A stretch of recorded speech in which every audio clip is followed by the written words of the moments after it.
Militer Rusia memperbarui informasi operasi militer khusus di Ukraina dalam 24 jam terakhir. Juru bicara militer Rusia Igor Konashenkov tanggal 3 Juli merilis Rusia melancarkan serangan terukur untuk melucuti senjata Ukraina.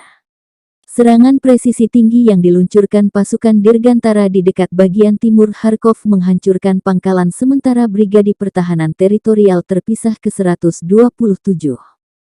Serangan itu mengakibatkan musnahnya lebih 100 prajurit Ukraina dan 15 unit peralatan.